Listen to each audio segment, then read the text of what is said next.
पिताजी, ना मैं उस रात को भूला हूं, ना भूलूंगा जब आपकी और मेरी बहन की इसी जगह हत्या की गई थी।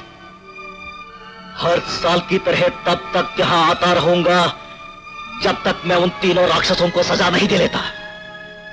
जिस तरह उन लोगों ने कानून की आंख में धूल झोंक कर हत्याएं की, उसी तरह मैं भी उनको खत्म करके अपने दिल की आग बुझाऊंगा। मैं अपने खानदान की बर्बादी का बदला लेने के लिए ही जी रहा हूं, और आपकी कसम खाकर कहता हूं, बदला लिए बिना मरूंगा भी नहीं। नाम है नूरजहां, उम्र है 28, सीना है 32, कमर है 36 और इसे देखिए हुजूर, इसे देखिए, ये है सारा मारियानो, फॉरेन टूरिस्ट, 36, 25, 35। छी छी छी, भगवान भला करे। अरे क्या हो गया आशिक अली तुम्हें? हमारी पसंद को अच्छी तरह से जानते हुए भी ऐसा बेहुदा माल लेकर आ रहे हैं? अरे कोई बात होनी चाहिए, कोई बात हो, कोई खूबसूरती हो, कोई तरीका हो, कोई ये हो, कोई वो हो, कोई वो हुजूर है। इसे देखिए, गौर फरमाइए, एकदम तरोताजा माल है। भाई वाह, भाई वाह, भाई वाह, भगवान भला करे। ये कोई बात हुई ना हुजूर? कुछ नहीं, बहुत कुछ बात है। नाम है मीना, फिगर है 36, 26, 35। आहा, गजब की कैमरा डांसर है। आपके 3SS होटल की ताजा ताजा डांसर कॉलोनी है। अच्छा, हमारे होटल में? जी हाँ हुजूर। अरे आशिक अली, आज तो ये स्लीपिंग पिल खाऊंगा तो नींद आएगी, वरना समझो कि नींद उड़ गई। मुश्किल है, ये अभी तक के अपनी लाइन पे उतरी नहीं। लेकिन आप फिक्र नहीं करें, आप फिक्र नहीं करें, आपके आशिक अली के पास हर मर्द का इलाज है। सुभान अल्लाह, सुभान अल्लाह। आपके फन की जितनी तारीफ की जाए वो कम है, और आपके हुस्न की तारीफ करना सूरज को चिराग दिखाना है। कौन है आप? जी, मेरा नाम आशिक अली है। दुनिया की खिदमत करना मेरा पेशा है। ये एडवांस कबूल फरमाइए। काय का एडवांस? जी, मेरे एक मालिक को रात में अकेले में नींद नहीं आती। ये मेरा एडवांस है, मुझे समझा क्या है? अभी पुलिस के हवाले करती हूँ। क्या अदा है, कहीं चोट तो नहीं है आपके हाथ में? भैया हनुमान सिंह, ये तो एडवांस नहीं ले रही, अब तुम ही एडवांस कर जाओ, बढ़ जाओ। अरे पकड़ो पकड़ो, अरे लट्ठा मुस्कंडा, पकड़ो पकड़ो पकड़ो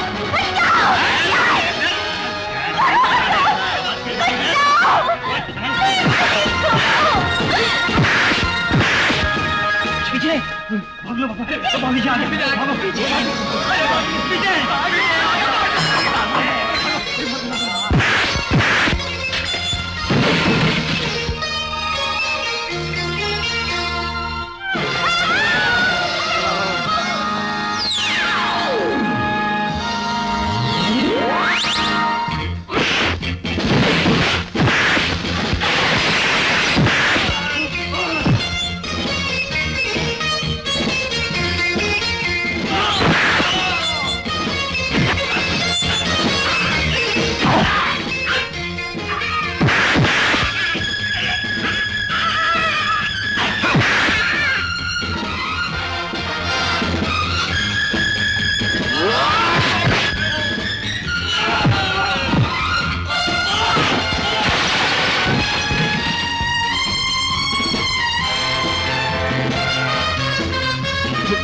तुमने उन लोगों को क्यों मारा?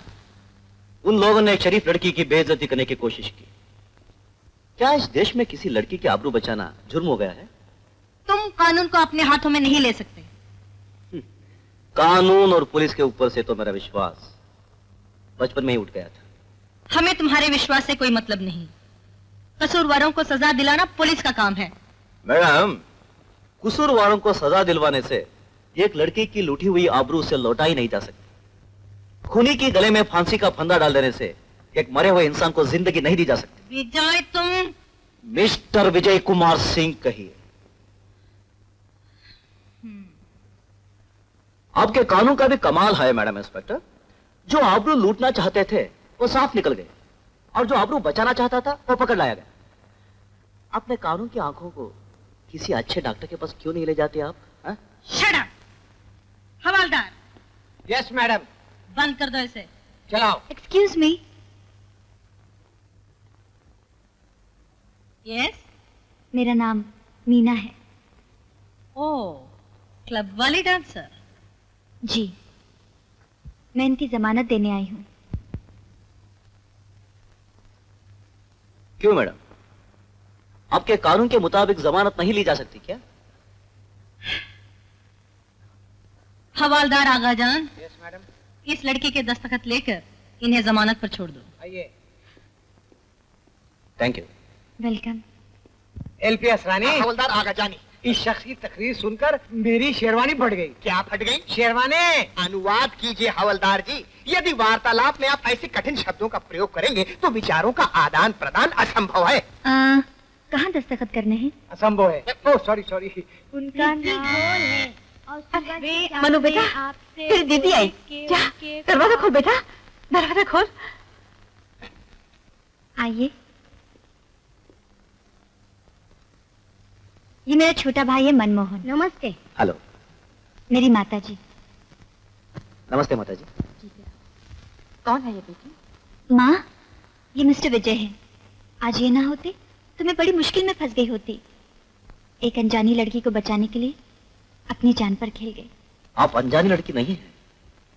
मैं हर उस लड़की को जानता हूँ जिसकी बेइज्जती की जा रही हो। क्या हुआ था बेटे? अब कुछ नहीं माँ, कुछ बदमाशों के हाथ पांव में जरा सी खुजली हुई तो मैंने उनकी खुजली मिटा दी, थोड़ी सी पिटाई कर दी, बस। हमारे तो भाग ही खोटे हैं बेटे। हम लोगों का पेट भरने के लिए इस बेचारी को नाचना गाना पड़ता है। नाचने गाने में कोई बुराई नहीं है माँ जी। कुछ लड़कियां टाइप करती हैं, कुछ स्कूलों में पढ़ाती हैं। ये नाचती और गाती है, क्या बुराई है इसमें? अच्छा मैं चलता, फिर कभी आऊंगा। खाना खा के जाइए ना।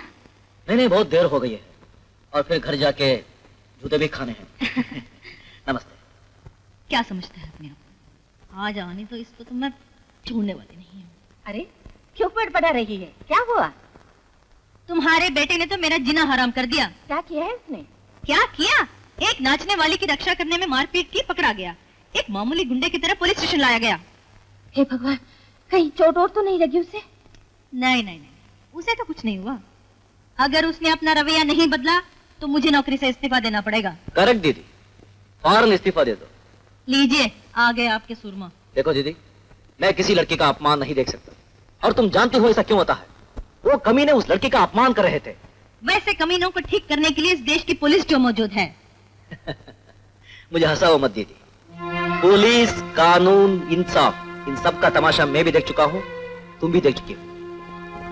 अरे बेटे, ये तो सोच, तेरी इस हाथापाई से बहन की बदनामी होती है कि थानेदार का ठीक है भाई। माँ, मैं कहीं और रहने का बंदोबस्त कर लेता।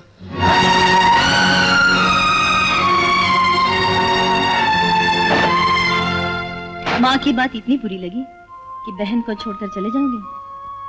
तो मैं क्या करूं दीदी, मेरे दिल में जो आग लगी हुई है वो मुझे जलाई जा रही है। मैं उसकी बात सुनी या तुम्हारी? मेरी, क्योंकि वो आग तुम्हारी सगी बहन नहीं है। वो आग मेरी एक सगी बहन की चिता की है। मेरी आंखों के सामने उसकी लुटती हुई, चीखती चिल्लाती, एक रोती हुई इज्जत की आग है। मेरे खानदान की बर्बादी की आग है। मेरे पिता की हत्या की आग है। इस आग से मेरा रिश्ता है दीदी। ये आग उन तीनों के खून से बुझेगी। हत्या करोगे? हाँ, क्योंकि उन्होंने मेरे पिता और मेरी बहन की हत्या की है। उन्होंने मेरे पिता और मेरी बहन की भी हत्या की है। जब तो मैंने ये पुलिस की नौकरी की, ताकि उन्हें उनके किए की सजा दिला सकूं। मैं उन तीनों को कुछ देना नहीं चाहता दीदी, चाहे हो सजा ही क्यों ना हो। उन्होंने जान ली है, मैं सूद समेत उनकी जान लूंगा। मैं उस कानून की तरफ मुंह करके न जानना चाहता हूं न सोना, जिसने उन हत्यारों को छोड़ दिया। कानून के पास कोई सबूत नहीं था। लेकिन मेरे पास सबूत है दीदी। मेरे जीते जी तुम कानून को अपने हाथों में नहीं ले सकते। कानून इतना मैला है दीदी कि उसे अपने हाथ में लेकर मैं अपना हाथ गंदा करना चाहता भी नहीं। ओह, तो इसका मतलब तुम्हारा हाथ बहुत साफ है। चलो चल के खाना खाते हैं। मुझे भूख नहीं है। मुझे तो भूख है। तुम खा लो। अच्छा जी, सीधी तरह चलते हो या एक चांटा मारो? चला।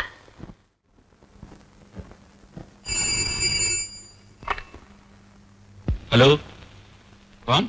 इंस्पेक्टर देवी सिंह, भेज दो।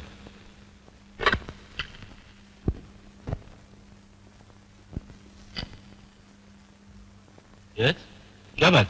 सर, मैं एक पुराने मर्डर केस की फिर से छानबीन करना चाहती हूँ।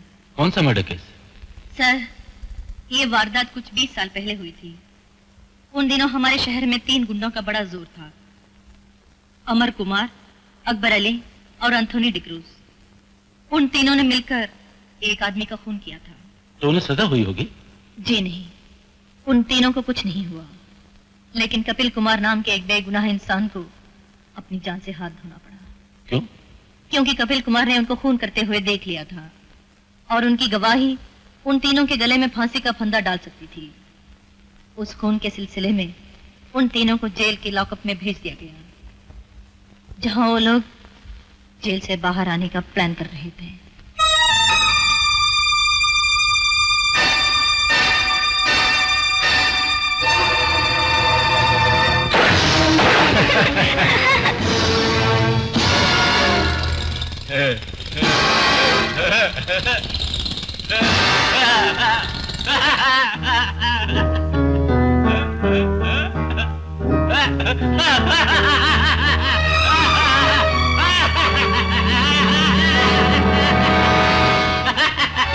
भगवान भला करे, जेल के हवालात में अकेलापन मिला तो हमने सोचा हम फांसी की मौत मरना नहीं चाहते हैं। इसलिए हमने तय किया कि हम फांसी की मौत नहीं मरेंगे, और तुम जिंदा रहे तो हम तीनों को फांसी की मौत मरना पड़े ही पड़े। मतलब ये कि अपन लोगों की लाइफ के लिए तुम्हारा मरना जरूरी हो गया है, क्योंकि जिन आंखों ने अपन लोग को वो खून करते देखा था ना, उन आंखों को अदालत देखना नहीं मांगता।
अरे अपन लोगों ने जो सोचा था उससे तो ज्यादा ही कर दिया है। चलो चले।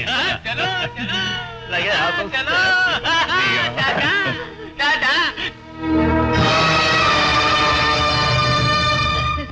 ये कैसे हो सकता है मिसेस सिंह? वो तीनों तो जेल के लॉकअप में हैं। नहीं नहीं, उस तीनों ने हमारे घर आकर हमारे आंखों के सामने मेरे पति और मेरे बेटे की हत्या की है। इंस्पेक्टर साहब, मेरे पति का यही कसूर था ना कि उन्होंने उन तीनों को खून करते हुए देखा और कानून को गवाही देकर उनकी मदद करना चाहते थे। बोलिए, यही कसूर था ना मेरे पति का? आपको मेरा यकीन नहीं आ रहा है तो इन बच्चों से पूछ लीजिए। इंस्पेक्टर साहब, उन्होंने खून किया। तो आपके बयान के मुताबिक वो तीनों जेल से बाहर आए? नामुमकिन। जब से वो तीनों जेल की कस्टडी में लाए गए उन्होंने जेल के बाहर कदम तक नहीं रखा। जेलर साहब, ये लोग कह रहे हैं कि कपिल कुमार का खून इनके घर में इनकी आंखों के सामने हुआ। क्या ये झूठ है? इंस्पेक्टर राणा, जिस यकीन से ये कह रहे हैं कि उन तीनों ने इनके घर में जाकर कपिल कुमार का खून किया, उससे ज्यादा यकीन से मैं कहता हूँ तो तीनों जेल से बाहर गए ही नहीं। ऐसा भी हो सकता है जेलर साहब कि उनके जेल से बाहर जाने के बारे में आपको भी मालूम न हुआ हो? इंस्पेक्टर राणा, ये कहकर आप मेरी बेइज्जती कर रहे हैं। ऐसा कभी नहीं हो सकता। कांस्टेबल, इन सब की हाजिरी लो। अमरनाथ, क्या बात है? अमरनाथ,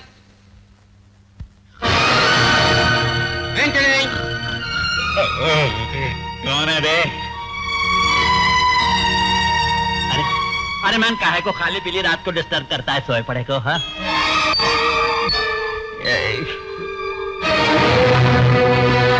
वो तीनों जेल में थे क्योंकि ये साबित न हो सका कि वो तीनों जेल से बाहर आए, उन्हें रिहा कर दिया गया। Is it? जी हाँ, अगर हमारे डिपार्टमेंट ने जरा सी मेहनत और होशियारी से काम लिया होता तो उन तीनों को जरूर सजा मिलती। क्या मतलब है तुम्हारा? मतलब ये है कि मैं दावे से कह सकती हूँ कि हमारे डिपार्टमेंट के किसी आदमी ने जेल से बाहर आने में उनकी मदद की। इसलिए अगर आपकी इजाजत हो तो मैं इस केस की फिर से छानबीन करना चाहती हूँ। इंस्पेक्टर मिस सिंह, कसूरवारों को सजा दिलवाना ही हमारे डिपार्टमेंट का मकसद है। अगर तुम ये साबित कर सको कि वो तीनों खूनी हैं, तो तुम्हारे लिए और पुलिस डिपार्टमेंट के लिए इससे बढ़कर फख्र की और क्या बात हो सकती है? Thank you sir.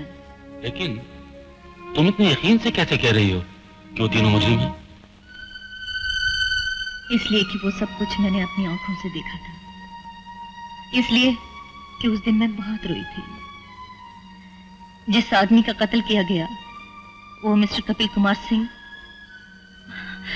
वो मेरे पिताजी थे। जिस लड़की की आबरू लूटी गई और फिर जिसका खून किया गया वो मेरी बहन थी। I am sorry, very sorry. Sir, पैसों के लिए मैंने ये नौकरी नहीं की। पिताजी ने काफी पैसा छोड़ा है, लेकिन ये नौकरी के बिना मेरी जिंदगी का मिशन पूरा नहीं हो सकता। इसलिए मैंने पुलिस फोर्स ज्वाइन की है। Miss Singh, you can reopen the case. Thank you sir, thank you very much. Best of luck.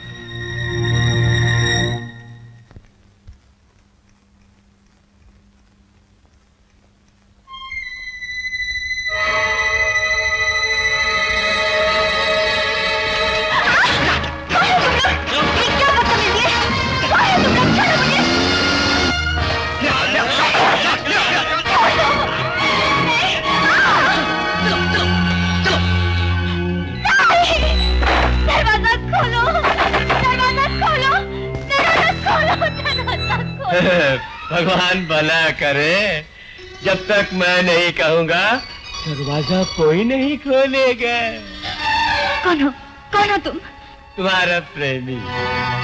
आज से मेरी हो जाओ, फिर तुम्हें जिंदगी भर नाचने गाने की कोई जरूरत नहीं पड़ेगी।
रो क्यों रही है?